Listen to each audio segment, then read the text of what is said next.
नमस्कार दोस्तों, कैसे हैं आप लोग। आशा करता हूँ लोग बहुत अच्छे होंगे, मस्त होंगे, बिंदास होंगे और मजे में होंगे।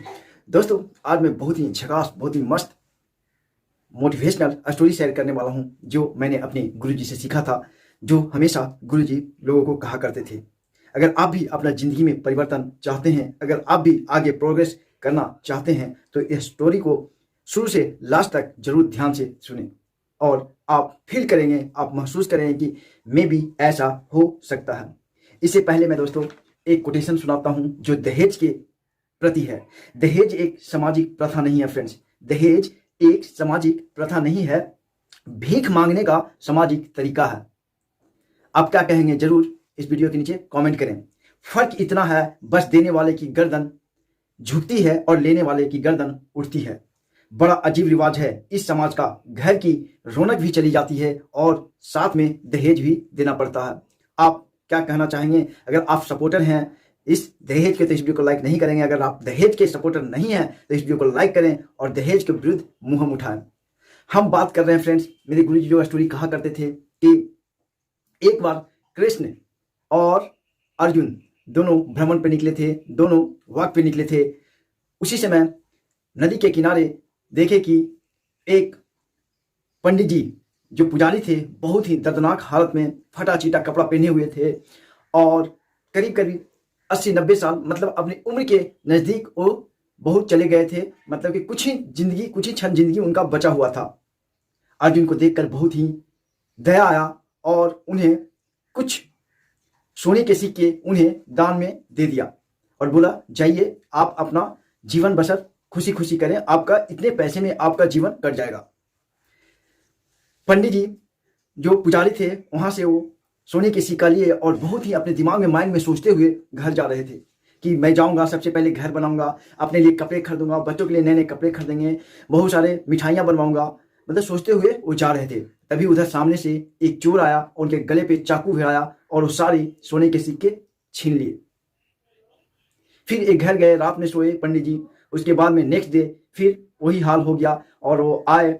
फिर कृष्ण जी और अर्जुन जी घूमने के लिए निकले तो देखे वो पंडित का सेम स्थिति। फिर उनसे पूछे और उनका हाल जाने तो उन्होंने पूरा डिटेल में बताया, ऐसे ऐसे मेरे साथ हुआ। अर्जुन को फिर दया आ गया और उन्होंने एक अशरफिया जो उस समय काफी कॉस्टली होता था वो उनको भेंट में दे दिया कि जाइए इससे आपका जिंदगी बहुत ही अच्छा से कट जाएगा। फिर वो पंडित जी बहुत खुश हुए और अपने घर की तरफ चले और अपने माइंड में दिमाग में चला रहे थे, अरे ये तो अच्छा हुआ, 100 सिक्के से तो सिर्फ एक महल ही बनता, ये अशरफियाँ तो 5 तल्ला 6 तल्ला महल बन जाएगा। बड़ा सा महल बनाएंगे, बड़ा सा जमीन खरीदेंगे, बहुत अच्छे अच्छे गाड़ियाँ खरीदेंगे, बहुत अच्छे अच्छे खाना खाएंगे। और सिर्फ अपने बारे में ही सोचते हुए वो घर आए। घर आते पहुँच गए। घर पहुँचने के बाद देखे कि उनकी वाइफ सो रही हैं तो इनका माइंड में चला अभी अपने वाइफ को सरप्राइज नहीं देंगे, मॉर्निंग में देंगे। फिर वो सोचे अशरफिया को कहाँ रखे, तो फिर उनके दिमाग में आया कि घड़ा से, एक उनके पास पुराना घड़ा था, एक घड़ा से ज़्यादा सुरक्षित अशरफिया कहीं नहीं रह सकता था। उन्होंने उठाकर अशरफिया उस घड़े में डाल दी। उनकी वाइफ सुबह में उठी, क्योंकि पहले के ज़माना में होता था लोग घड़े लेकर के पानी लाने जाते थे नदी में। वो उठे और नया घड़ा उनके पास भी था, वो नया घड़ा लेकर के जा रहे थे पानी लाने के लिए। उसी समय इनको ठेस लगा और वो गिर पड़े। उसी के बाद हुआ क्या कि वो गिर पड़े, घड़ा उनका फूट गया। फिर उन्होंने बोला मेरे पास पुराना घड़ा पड़ा हुआ, चलिए पुराना घड़ा में ले आते हैं। फिर वो लेडी, वो पंडित जी का जो पुजारी का वाइफ थी, वो आए और लेकर के वो घर लौट लेकर के पुराने घड़े लेकर के फिर वो जाकर के नदी में से पानी उठा करके घर लेके चला आए। जब पंडित जी का नींद टूटा तो उन्होंने जाकर देखा तो अशरफियों की जगह पे उस घड़े में पानी भरा हुआ था। अब पंडित जी का होश उड़ गया कि इसमें मैंने अशरफियाँ भरा था और ये क्या इसमें कहाँ से पानी भर गया। फिर अपने वाइफ से पूछा तो उन्होंने बोला कि मैंने मॉर्निंग में उठा था, नया घड़ा ले जा रहा था पानी भरने के, लेकिन वो फूट गया था, इसके वजह से मैंने पुराने घड़े में ही पानी ले आया। अब पंडित जी फिर से कंगाल हो गए।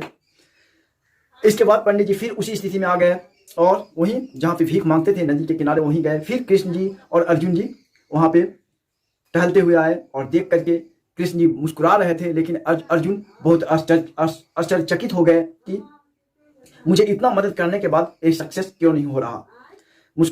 कृष्ण मुस्कुरा रहे थे। इसी पे अर्जुन जी उस पंडित से पूछे, उस पुजारी से पूछे कि आखिर हुआ क्या। पूरा माजरा सुनने के बाद अर्जुन जी बहुत टेंशन में आ गए और उधर कृष्ण जी मुस्कुरा रहे थे। मुस्कुराते मुस्कुराते कृष्ण जी उसे मात्र 2 पैसे उठा करके 2 पैसे उनके हाथों में दे दिए। अब पंडित सोचने लगा, इतना बड़ा राजा, कहाँ कृष्ण और अर्जुन, और ये 2 पैसे दिया, कैसा कंगाल ये राजा है। सोचते हुए जा रहे थे। उसी समय उधर से देखा कि एक मछली मार करके मछुआरा आ रहा था और उसके जाल में एक जिंदा मछली था। ये पुजारी पंडित को लगा कि क्यों ना हम इस मछली को जीवन दान दे दे, ये 2 पैसा से तो मेरा कुछ भला होना है नहीं, क्यों ना किसी को अच्छा भला कर दे। फिर वो 2 पैसा उस मछुआरा को दे दिए और मछुआरा के देने के बाद वो जिंदा मछली लेकर के उसे सोचे, मैं क्यों ना मुक्त दे दूं इसे, क्या छोड़ दूं इसे, तालाब में ही छोड़ दूं इसे, गंगा जी में ही छोड़ दूं।